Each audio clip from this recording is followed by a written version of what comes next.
Yes, I'm still here, Hollywood. And coming up on today's episode... I knew that we are all one phone call away, one audition away from something really extraordinary happening. Any of you who remember that first, that pilot episode, he, as he said, grabs his junk and calls her a pissy little bitch. They liked that sequence so much that they decided to make it the teaser of the show. Now, I know that not many, if any of you, will remember the show DRAGNET because it originally aired in the 1950s. I mean, I was barely around then. But DRAGNET was one of the first big TV cop shows that came on the air just a smidge after TV was invented. Since then, police dramas have pretty much taken up residence on network television schedules. In the 1980s, there was one show that broke the mold, showing the personal side of the people in law enforcement and the judicial system. That show was NYPD BLUE. This is Still Here Hollywood. I'm Steve Kmetko. Join me with today's guest, who played prosecutor Sylvia Costas from NYPD BLUE, Sharon Lawrence. Tell me about what made you want to get into what you do so well. Well, as Lady Gaga says, I was born this way. And it's true, I was. My mom and dad met in choir at a small college in the mountains of North Carolina called Mars Hill. They both had great voices. My mom's more of an introvert, but a true gifted singer and a gracious natural beauty. And like I said, she's an introvert. She was an educator by trade. My dad was the extrovert, still is, and he was a newscaster. So, and he did a lot of plays when I was a kid. So I got the hardware from their genetics, their DNA, the things that their aptitudes, and their natural gifts, and then the software, meaning the programming, for watching him, and them recognizing that this was just kind of how I was wired. I remember, well, my mom taught me how to harmonize. I'd listen to music with her. I was in church choir as a little kid. I performed before I even remember it, because my dad's news station had some children's programming.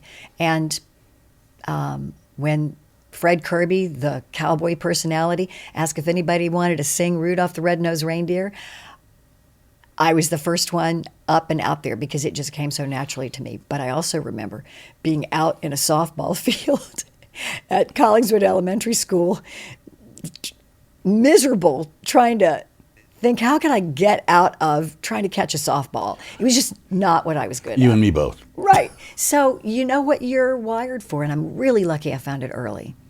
And that public programs that I didn't have to pay for or leave town for were right there. The other thing that really struck me about reading Google or IMDb or whatever I was reading is your list of credits. It's as long as your arm. I've been doing it for a long time. Yes, but it's one thing to act, perform, entertain. It's another thing to be as successful as you've been. You're what they call a working actor. Yes. A working middle-class actor, that's right. Proud of it. Very grateful for it. Very. And I think a lot of it is timing. You know, I did not do my first role on television until I was 30. The first time I was ever actually, well, I'm going to go back and say the first time I was ever on film as the lead was in a training film for my godfather's volunteer fire department in Charlotte, North Carolina, and I played a little girl who set a house on fire.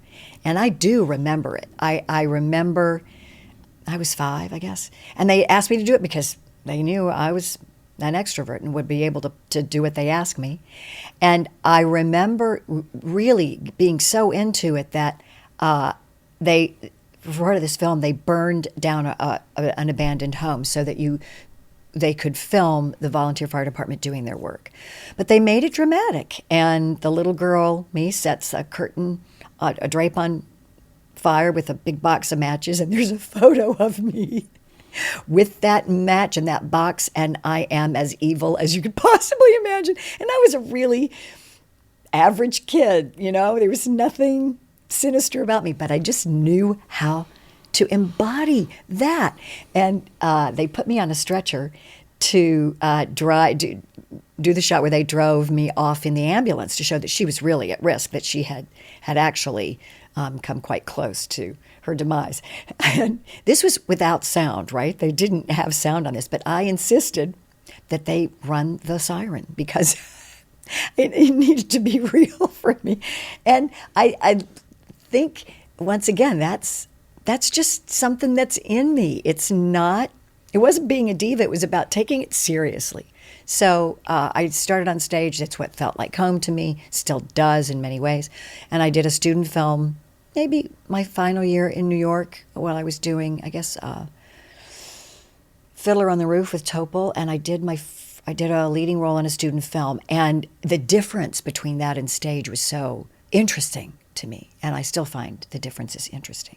But I knew I had to learn about it. When I got here, I was actually ready to play characters that evolved, because I did those Broadway shows playing the same role, telling the same story 8 times a week for 2 years at a time. And I was really ready to do something that allowed a character to shift. And I knew I needed to learn technique, and I'm glad that I did, because I was a grown adult, and I knew who I was when I got here, and I think that that's a big advantage. How so? Emotionally, socially. I was not in the phase of life where I didn't know how to be secure within myself. And this business cannot give you that. No, it can't. It's exactly the opposite. So I knew that I came from a loving family, and that was an advantage. They didn't expect anything of me. I was never pushed to do this. But I was valued for who I was rather than what I did. I had lots of great friendships that were solid because we had seen each other through so many stages of life. And when my life changed, because I was lucky enough to be on a hit show, and luck is so much a factor in that it didn't change those relationships, right? Right. No envy comes into it. No. I knew how to save money. I knew that jobs I wish I'd known you. Jobs come and go. I knew that. I had lived that. I knew that we are all one phone call away, one audition away from something really extraordinary happening, because I had waited tables many years. And remember when I got the phone call to do my first, that felt like one of the biggest breaks ever, to get my equity card because I was hired to do children's theater. That was a huge break. That break felt as impactful to me as when NYPD BLUE shifted my character from a day player to a recurring player. All those steps landed because I know that the preparation had met the opportunity, and that felt good. It always felt like grace. How did NYPD BLUE come about? The first drama that I did was an episode, first television drama that I did, was an episode of a Steve Kmetko show called Civil Wars. But I'm going to back up a little bit, because while I was still in New York and doing Fiddler and having had done Cabaret and Zorba with a successful show schedule, which means you're going to run for a long time and you're doing 8 shows a week, and you realize the grind behind that, something important happened. And that was that, well, when I left high school for college, I stopped watching television. It just wasn't practical. I was waiting tables at night in college and then doing theater. And then when I moved to New York, same thing, waiting tables at night or doing theater. And I couldn't watch what was on currently. But when I left, shows like Dynasty, those nighttime soaps were on, and they weren't, I never saw myself in those shows. That'll come up again a little later. But a VCR became something I could afford because they became ubiquitous, and I could tape shows. And this was the late 80s, early 90s. And I watched television again after 12 years or 10 years, something like that. And the shows that were on the air were interesting to me, and the female characters were interesting. And those were shows like 30-something, China Beach, and NYPD, not NYPD Blue, LA Law. That was a Stephen Bochco show, and I took note of that. I thought, I could do that. That world feels right to me. Those worlds felt like something that I could see myself as an actor helping tell the story for. And when I got to town, I realized what I needed to do. I didn't have an agent, but what I needed to do was understand the casting process. The publications, the industry publications like Backstage magazine talked about casting director workshops. And what that really was a chance to meet and audition for casting directors. There's controversy around it because it could be considered pay or play, but it was not controversial at the time. And there were really good casting directors that were offering their time to get to know new faces. And I was a fresh face at 30, but a seasoned actor. And one of those that I attended was held by Junie Lowry Johnson, who was casting Bochco shows at the time. Her second in command, a guy named Scott Gankinger, who's still, in the business and a wonderful professional. I read a scene that was a professional woman, and at that point I knew that was sort of what I was going to maybe be right for. I played all kinds of people on stage, Greek, German, floozies, a Russian teenager at age 28 in Fiddler. But there was something about my energy that I had been told by, some more marketing workshops that young professional woman would make sense. And they called me in for this show called Civil Wars. It was about divorce attorneys. And I played a professional woman. And then, months later, I was called in for an episode of a new Bochco show called NYPD Blue. And I remember getting the, what are called the breakdowns. At that point, we were getting them illicitly. Those people in my generation will know.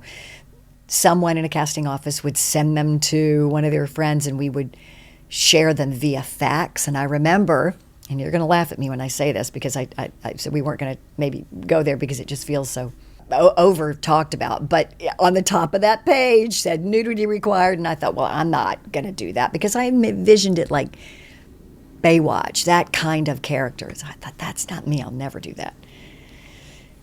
But sure enough, I get called in for the role of an assistant district attorney. And in the script pages, it was clear that it was written for a man, because Sipowicz, who ended up as one of the male leads, of course I didn't know that at the time, I was only reading the sides, calls the character a pissy little bastard. And I imagine somebody in that Bochco camp recognized that they needed more women populating that world. And I probably was a woman that recognized that. So I auditioned with a couple of other women. I got it. I shot it. It was, again, just for a day. We shot a scene in a courtroom and a scene in an anteroom hallway where Sipowicz is very frustrated with this woman and taking her on, and not just using an expletive, which was unique at that time in television, but a physical move. Any of you who remember that first, that pilot episode, he, as he said, grabs his junk and calls her a pissy little bitch. They liked that sequence so much that they decided to make it the teaser of the show. And they flew us to New York to recreate what we had already shot in the hallway, to now become an interior in the hallway of the famous New York City downtown courthouse. that became a walk and talk through the revolving doors and out onto the street. And that is how I ended up on NYPD BLUE. They recognized that Dennis Franz and I had a really good chemistry. They saw me as more playful as a person, and they decided to make this character an unlikely love interest. It was not part of that original Bible, although they had a whole season order, but it was something that was a chemistry that they wanted to capture, a creativity that they felt inspired to explore, and nobody is more grateful than I am. We'll be back in a moment. When I got to LA and working in television was when I felt misogyny, when I recognized misogyny, and when misogyny was pointed out by the network of women leaders. Speaking of television, do you watch television today? I do. Do you have a favorite show? I have so many shows that I admire, and okay, how can I not forget something? Of course, I love Hacks. Of course, I love Abbott Elementary. I don't do that much fantasy. You know, I've always been more real, people driven. I love Succession. I love the British stuff. I love what was it called? Sex Education. I thought that was terrific. Did you watch The Crown? Yes, love The Crown. Thank you very much. Love The Crown. I'm just trying to think of what I voted for the Emmys. That should be easy to remember, but there's just so much. There is much more than... I love Colin in Accounts. The Maid? Yeah, Maid. I loved Shameless. I loved, just so many. I loved watching Dynasty. I loved being in Dynasty. Talk about maybe guilty pleasure. Maybe. But no guilt. Just pure joy. Had so many friends on that show. And it was fun doing that physical comedy. They let me do a lot of physical comedy. And I enjoy it because I'm a dancer. And when I did my sitcom, Fired Up, I got to do a lot of that. Jimmy Burrows really, he wanted us to go deep with that because that's how we first met, was me doing, how we really first played was doing a lot of physical comedy. Do you ever wish that you had come along right now rather than 30 years ago? No. Because now, sometimes, to get where I am, I started in a teeny tiny market in northern Wisconsin just to get my foot in the door and, get a job in television news. I worked in Rhinelander, Wisconsin. Don't you think that was an advantage? I remember at the time thinking, there were so few choices. You didn't have all the networks. You didn't have cable. You didn't have satellite. You didn't have streaming. Okay, I do see your point. You had ABC, NBC, and CBS, maybe. Right, I see your point. But as I was hearing you, my mind goes to, you got to learn and practice in a small market. You got to break through when you were ready for a marketplace that could identify you as ready. Now, I think there's more potential to be part of something that won't perhaps elevate everyone involved. And yet, you're still exposed by it because it's going to be on the air somewhere. When I'm asked what they should do by students or anybody who I happen across who wants to know, I tell them, take any job you can get. Just get your foot in the door and learn.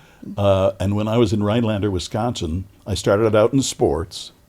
I ended up doing news. One night, I was doing sports and news because it was a 3-person staff.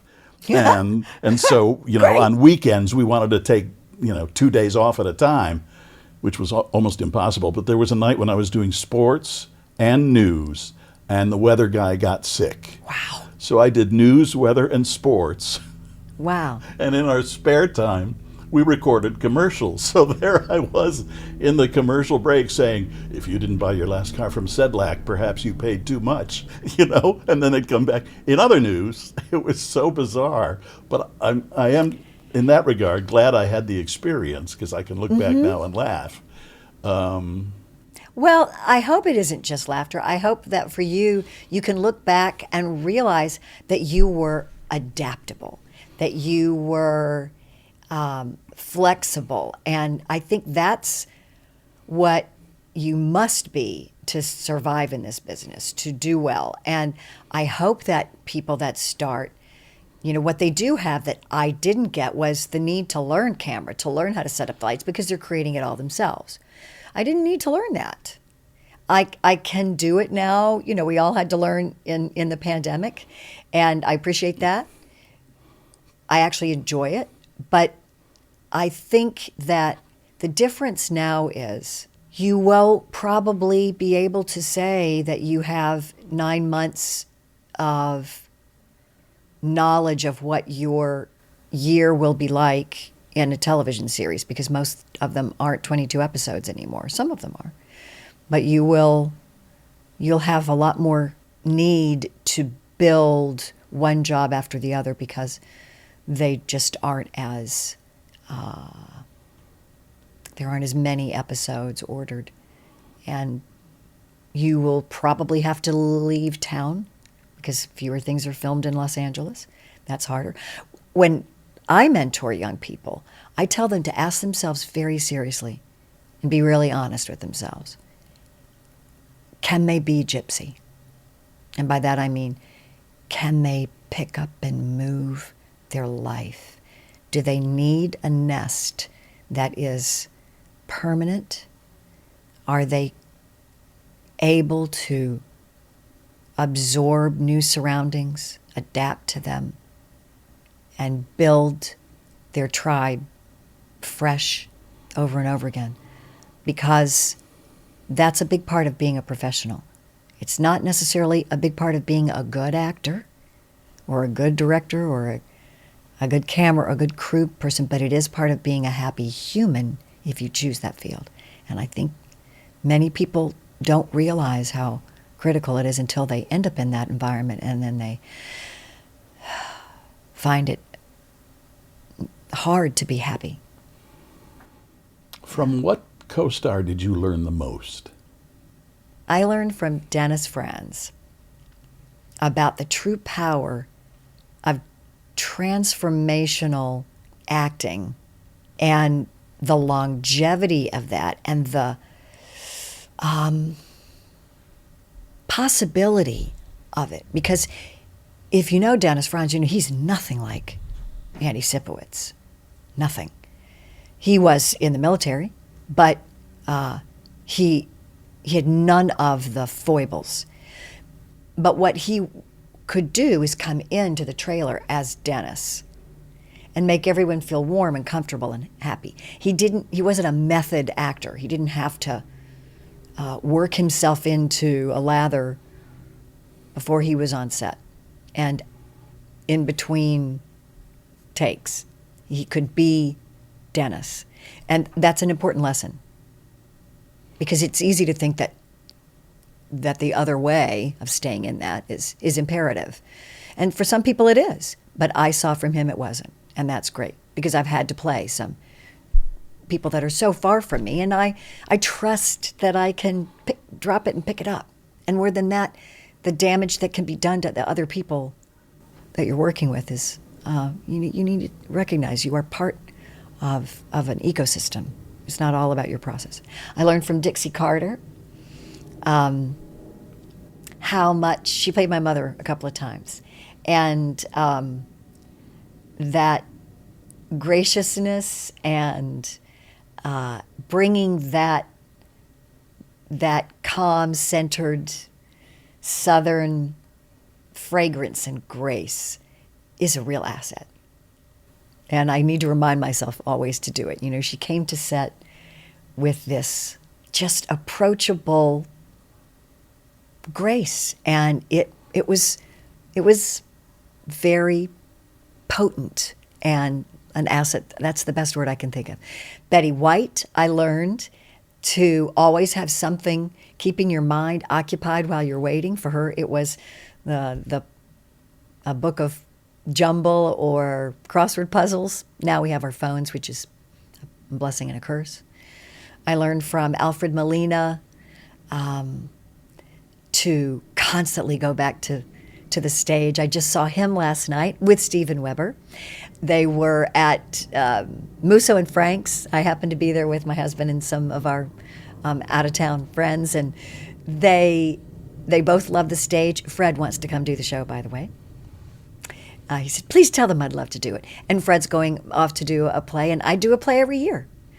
I used to see Alfred all the time at the Hollywood YMCA. He was a member there. Mm-hmm, mm-hmm. I learned from Michael Dorman on Joe Pickett. I play his mother-in-law. He is the lead in Joe Pickett. I learned his presence as number one on the call sheet with a shoot that was very difficult because of exterior locations in the beautiful Canadian Rockies, and his playing the trauma that his character goes through. How far just a sweet demeanor can go, and his true trust that when he says, can I give you a hug? And somebody says yes, that it was a true mode of compassion and sacred trust. It was refreshing. What would you tell your young self about Hollywood? Younger. Mm-hmm. What I've keep telling myself is it's a long game.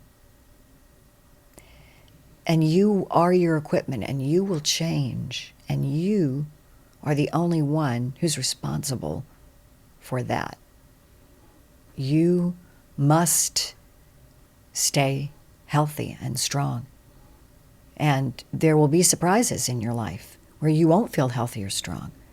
But resilience is so imperative.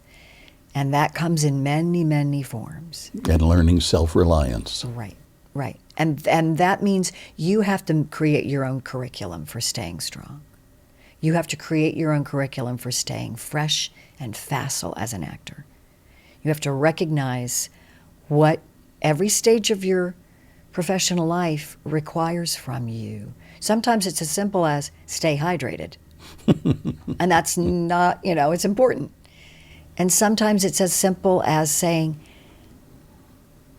I can't say yes to this job because I feel like my personal life will need me at this juncture, and there will be another opportunity to come along, but now I need to be there for my loved ones. It's as simple as saying what is important now is less about how you look as your stamina. How do you develop stamina? What does that mean?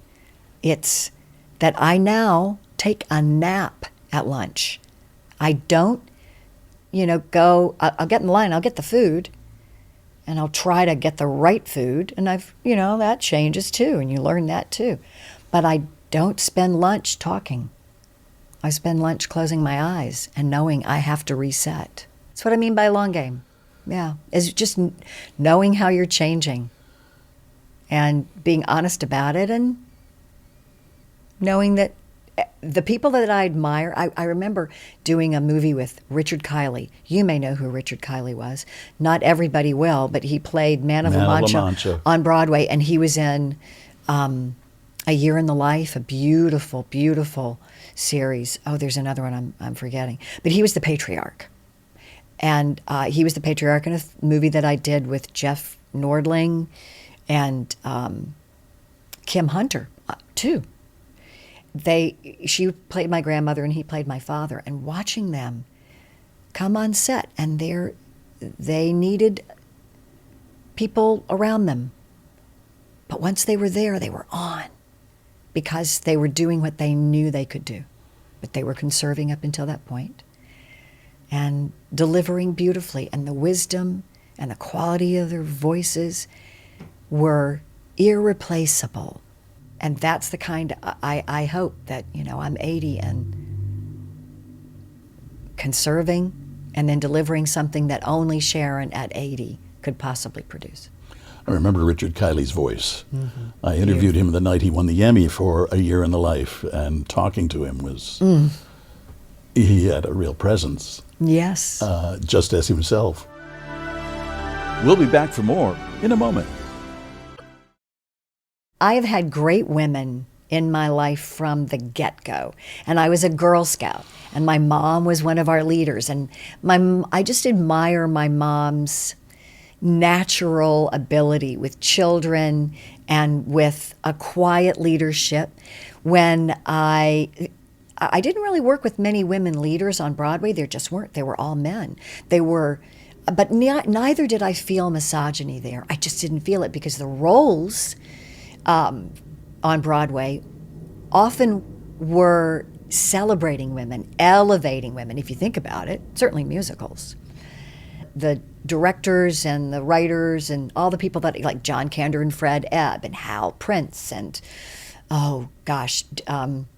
Ron Field and Jerry, Broadway director who did West Side Story, and Jerome Robbins. Jerome Robbins, thank you. They were either gay men or just very powerful men telling stories that I always felt about powerful. Yeah. When I got to LA and working in television was when I felt misogyny, when I recognized misogyny, and when misogyny was pointed out by the network of women leaders, an organization called Women in Film, which is still going strong, and I was the chair of our foundation for years. My first real mentor as a woman was my manager, Joan Heiler, who was the first woman to break the glass ceiling of as an agent at William Morris. And I woke up to what was the truth about women's leadership and the limitations.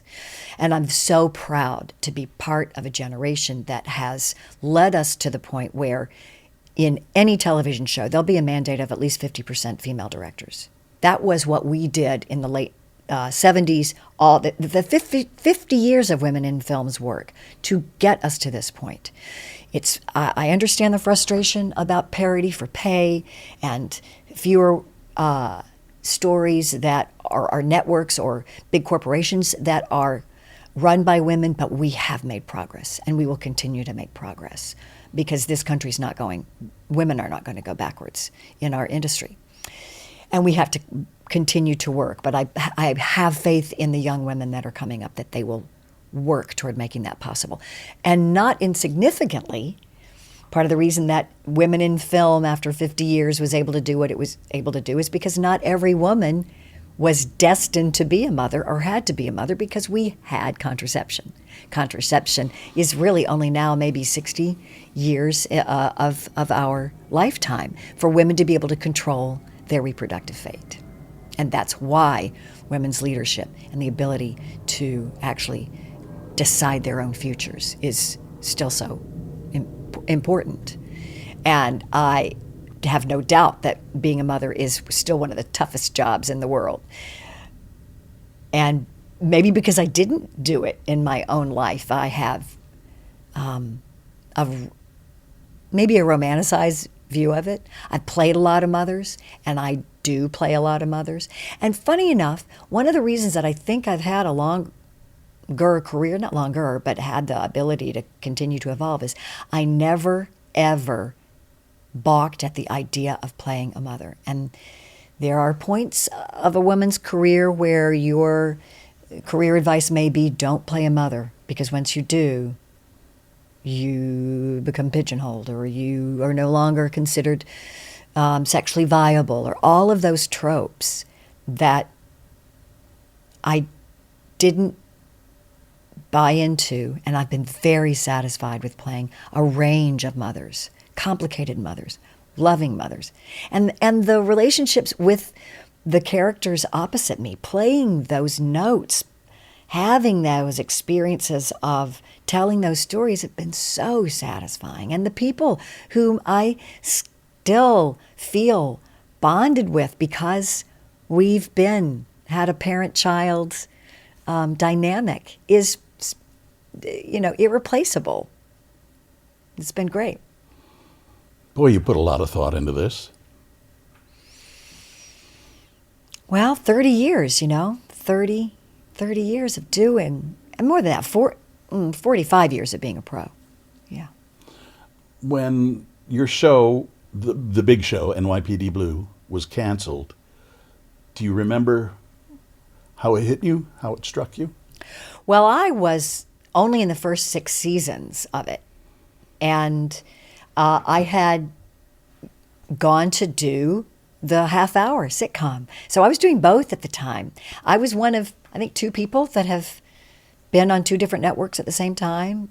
I had good lawyers and good studio representatives and heads and showrunners, network executives who said, yeah, we can make this work. And it was a real pleasure and a real joy.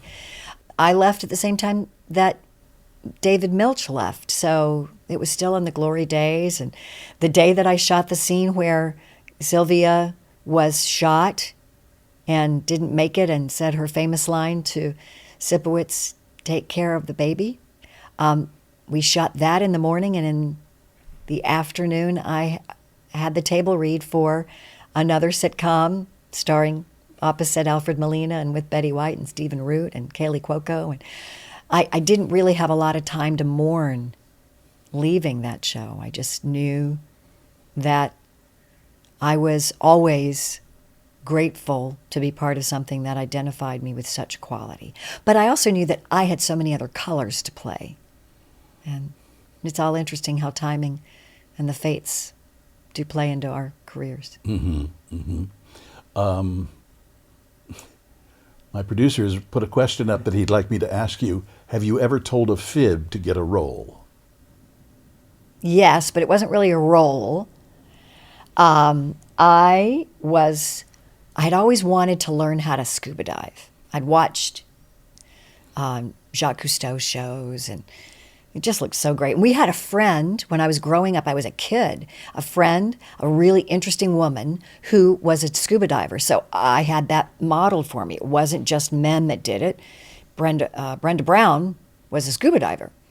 I think I had done a resort dive in Hawaii in the pool and then out 30 feet, and I knew, I really like this.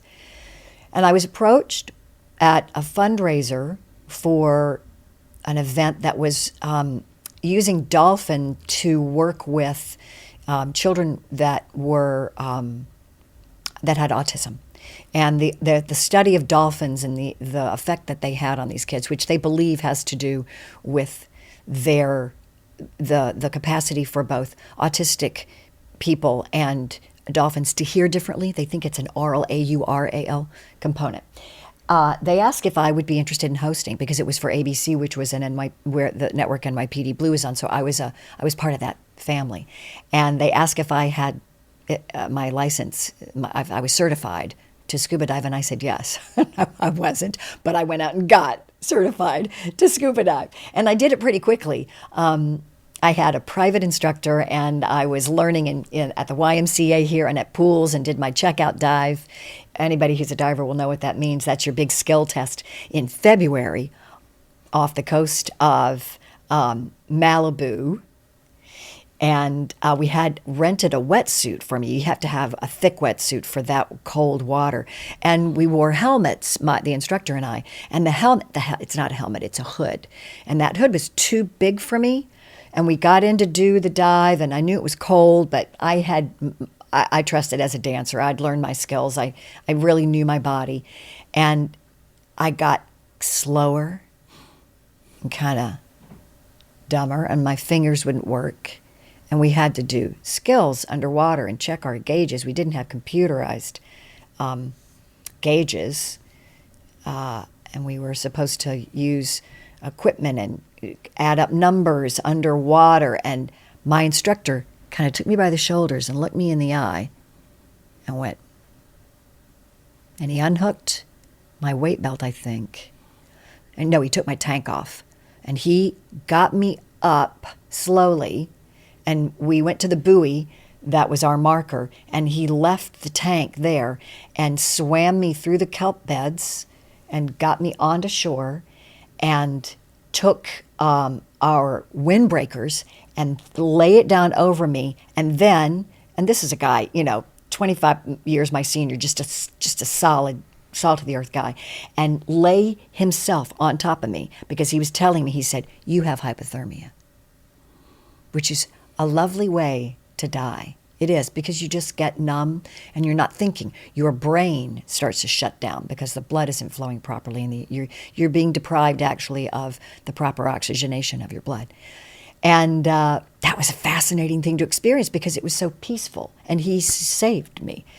We got a better size hood that had titanium woven in. I went out the next day with him, and we did another checkout dive on the islands of Anacapa off on a wonderful dive boat that has a hot tub. And after every dive, you get in that hot tub.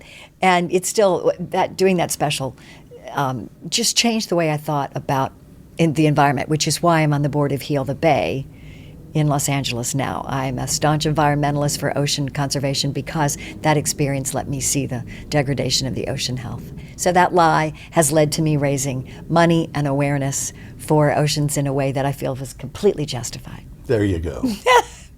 Tell me about this Catherine. Yes. The play you're doing. Katharine Graham was the publisher of the Washington Post Right. during the Watergate era and the Pentagon Papers era. That paper was owned by her family. Eugene Meyer, he was a wealthy financier. She grew up at the top echelons of privilege in the 1920s and 30s and was a young woman in the 40s. And her mother was a very beautiful but imperious Episcopalian who was not very involved in the five Myers children's lives.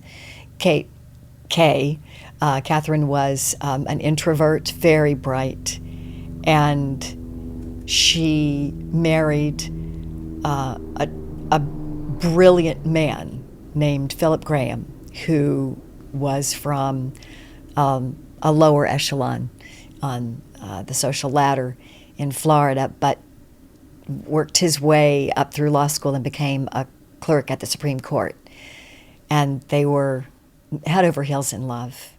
She became one of those famous Washington hostesses because she was very well equipped to run a household, to understand what it meant to invite just the right people. She was gracious and reserved and had 4 beautiful children that she loved dearly. And her husband exhibited some extreme and concerning behavior even when they were engaged. Her brother, who was a physician, questioned her about whether or not this was wise, because he saw it too. But she was very much in love, and they married. And over the course of their marriage, his bipolar disorder became apparent. And in 1948, her father gave her husband the paper to run because none of his other children or adult children wanted it. And he was brilliant, and he ran it very well, and that became one of the top newspapers in the world. He took his life in 1963 after having a nervous breakdown in public and being treated at a very fine institution. But at that point, lithium and even the electric shock treatment just was not enough. My husband, who's a psychiatrist, has educated me a lot about how difficult bipolar disorder is to treat. It's better now, much better now, because of clinical trials and just advancements in study and understanding of the condition and support. But it was a secret that they were living with, and so was the abuse that came along with it. And we're telling the story, we meaning the playwright Robin Gerber, who was a Washington insider as a lobbyist and a wonderful writer, and she speaks about women's leadership and has written on it, and she wrote a biography of Katharine Graham, which tells more than Kay Graham's autobiography, directed by Michelle Joyner. And we have played, we won the United Solo Festival in New York, best play, best production, best performance. We've done it in the Berkshires. We did it last spring at the New Jersey Rep, which only does new plays, and then at the Whidbey Island Center for the Arts. And we'll be doing it in Milwaukee at the Marcus Center in November, and then at Playmakers Rep. And we'll do it here in Los Angeles. It's a real challenge. I play her at many ages, from 14 to 75 or 80. I play her mother. I play her husband, Philip. It's again, the transformational aspect that I spoke about with Dennis. It's been so satisfying because there's none of Sharon in it. I've worked with a great dialect coach, Joel Goldes, who has helped me sound more like her. I don't look anything like her. I'm not really anything like Kay Graham, but neither have I had trauma in my life. So I can tell the story safely, and I think that that's really important. And we do talkbacks afterwards, and we've raised money for domestic violence organizations when we were doing this as a streaming option for organizations that we could help raise money for. I've learned so much from that community, and I feel really privileged to be part of this team that's telling the story, and knowing that that it is about resilience. Because 3 days after her husband took his life, she took over the paper and kept it in the family for the next generation. Not because she was ambitious and desirous of it, but because she knew she was equipped after all the life experiences that she had. When all those men at that boardroom had no faith, she had faith in herself, and she was brave, and I admire her so much for that. And we'll be right back. What do you see yourself doing down the road? What haven't you done that you'd like to do? I like inspiring and watching young actors. And I have had the pleasure of substitute teaching a class here or there, offering workshops. I was honored to be a 10 Chimneys Fellow. You may know Alfred Lunt and Lynn Fontaine. They were in the 20s and 30s considered the royalty of the theatrical world in America. And they have a beautiful home in Genesee Depot, Wisconsin, right, called 10 Chimneys, because there are 10 chimneys. And one of their best friends was Noel Coward and Helen Hayes and Uta Hagen. These were the greats in the American theater in that time. And that home has been preserved as a national historic location. And every summer for the past, I think, 20 years now, actors in the middle of their career are honored by becoming a 10 Chimneys Fellow. A regional theater company, my nomination came from Pasadena Playhouse, where I played Vivian Lee in a production of a show called Orson's Shadow. And I mention that because I'm so grateful to the Playhouse for their nominating me and really doing such great work. They're now a Tony-winning theater. So for a week, you attend with 10 other actors that are seasoned pros who deserve some mentorship.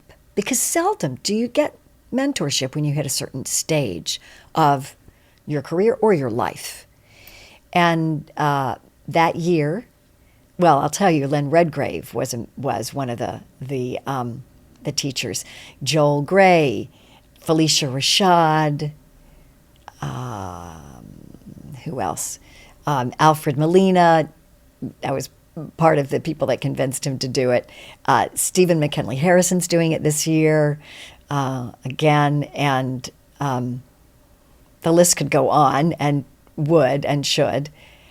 My year was Alan Alda, and Alan taught us the power of improv, and we did nothing but improv exercises for that week. And it was really invigorating and eye-opening to me how important it is to be able to go back and become flexible that way, not just learning lines, but learning how to merge and become a unit with your fellow actors, improving. So I taught that not that long ago, and it really felt great to bring that to young actors, bring that to people that may not even think about being actors. He taught improv to scientists so that they would be more comfortable presenting their work, getting more buy-in with their work, because it moved from being a dry, unattainable lecture to something that was interactive and spoke to people in an energetic way that maybe they wouldn't have been able to do otherwise. So I think the power in that feels to me like a future I'd like to pursue. I say that, I haven't made a plan for it, but when you ask the question, that kind of live experience feels rewarding to me. Okay. Do you have a hero? Yes, my parents. They know why. Because they just are good people who've lived really honorable lives and loved their family and taught me love for where I came from, the love for education, the love for the arts, the love for being so grateful for the humble beginnings. My grandparents were the first to go to college in our families, and they helped their siblings get a higher education, and I believe in that so fully. I have a great respect for wonderful acting teachers like Larry Moss, who I studied with, who taught us the groundwork for real technique. I admire a coach that I am not just a professional colleague with, but who's also one of my best friends and was the maid of honor at my wedding, Lee Kilton Smith. I think she's one of the wisest people that I know, and she's evolved and grown and keeps her heart and her mind flexible and open, and I know she will till the day she dies. I have a picture of Betty White on my wall that says that you have to be a person with many interests, because if you don't, you won't leave, any footprints. And I learned about staying interested in so many different things from her. And she was a real influence in my life. I interviewed Betty a number of times, and I really loved that woman. Mm-hmm. We did an interview with her once. She was just so classy. We did an interview with her once at the zoo here in Los Angeles, mm-hmm. because she was so in love with the zoo and did so many things for it. And we did the interview in one of their trams. And the night before, L.A. had one of its rare downpours. It rained and rained and rained. And the tram had a canvas top, which collected water. Mm. And the first turn we took, centrifugal force took it over the side, and Betty got drenched. Hair, clothes, everything. And, knowing the business the way I did, I said, we'll stop. She would not hear of it. She was there to do an interview, and she continued to do it. And, Yes. And because she's a human, it wasn't about being perfect for Betty. Life wasn't about, it didn't have to be perfect. You had to recognize the good. You had to stay sharp. Not Pollyanna, but sharp. And that means acknowledging what's around you. And actually, I could see that really feels like something that makes sense to me. When I come across something that's thrown me off, I feel better about myself having gotten through it than I would if nothing had happened to me ever at all. I had so much more respect for her after that, because you know what? We also went inside to do part of the interview, and she asked to have this small creature to hold while she was doing the interview. And what I didn't know, and what she didn't let anybody know until after the interview was over, this little thing had been biting her. And she had blood all over her hand. I said, Betty, why didn't you say something? We would have stopped. She was She'd work with B. Arthur. That was nothing. You have a point there. What was the best thing you've kept from any of the shows you've done? Are you a person who holds on to, little keepsakes, little trinkets? Oh, that's a great question. I have some clothes from shows I've done. I have shoes from my Broadway shows because you don't get to keep the costumes, but you keep the shoes because they make the shoes for you. You dance in those shoes, and they are made for your foot. Nobody else can use them. Nobody else should use them. And those shoes show me the path that I've walked. I mean, if that sounds corny, it's true. And the scuff marks on them. I just did a fundraiser for the National Breast Cancer Coalition. It wasn't just, it was October, Breast Cancer Month, like it always is. And I wore those shoes. I hadn't had them on in a little while because they're character shoes. And it felt so good knowing that the strap and the buckle knows exactly where to go. And I've put them on. I think those are my shoes when I played Velma in Chicago. And they got me through one of the most exciting moments of my life, opening that, my opening night on Broadway with that elevator, to that famous song, and Candor and Ebb had been in my professional life since I was in college, really. And I had sung all that jazz, before I had any idea what to do with it. And there I was singing it at age 40, coached by Ann Reinking and Walter Bobby, and knowing John Candor and Fred Ebb for the years I'd worked with them, and realizing that dreams had come true in those shoes. And we're still raising money for breast cancer. And we still have to take care of all of us as women who face health threats and lack of health care, and those who benefit from good health care like I do, who are lucky to get mammograms every year, and now they know to give mammograms earlier, and the women I know in my family who lost their life to those illnesses. It all was circling through my head when I put on my show shoes. What impact did being born and raised in North Carolina have on your life?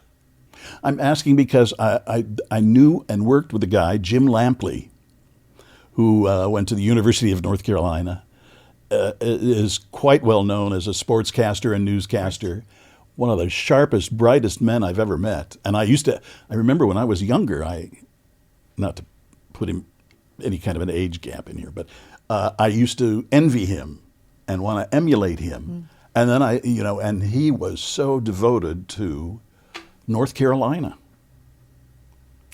I'm not surprised because he came up in that golden age of public education.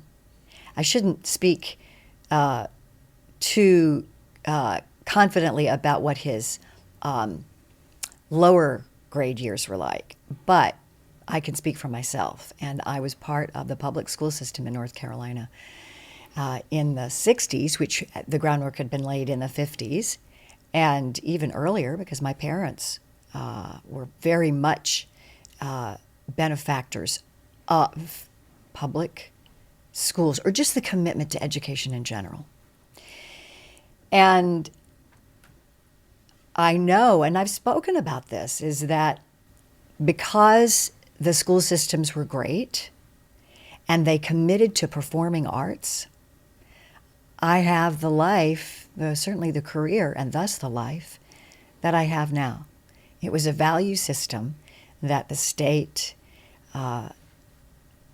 displayed in elementary education with music programs, certainly in middle school grades where orchestras became invested in, also in marching bands and high school productions also.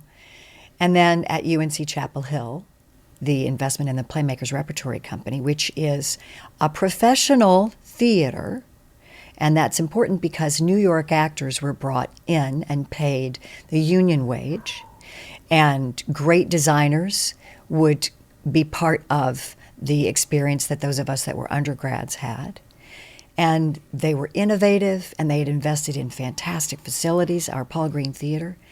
I go back and see a play whenever I'm there and whenever I can. It's run by a fantastic woman named Vivian Banish, Vivian had come through the Yale Drama School program, so you recognize the synergy there between the top programs in the world and the Playmakers Rep and the University of North Carolina's Department of Dramatic Art. We have a MFA program as well as undergrads, and I'll be going back there to do the solo play that I've been doing for the past 5 years about Katharine Graham in January of 2025.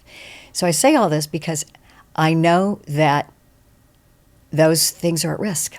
I helped start a theater in North Carolina, a musical theater, with Terrence Mann, who your listeners and viewers may know as the original Rum Tum Tugger. Well, the original American Rum Tum Tugger. And then the original Beast and Beauty and the Beast, and the original Javert in Les Mis. Terry Mann is musical theater royalty, and he helped create and start a theater that I was part of in the 80s that ran for 40 years. So we take it seriously. And, you're a proud Tar Heel. I am, and I hope that is not going to diminish based on cultural shifts.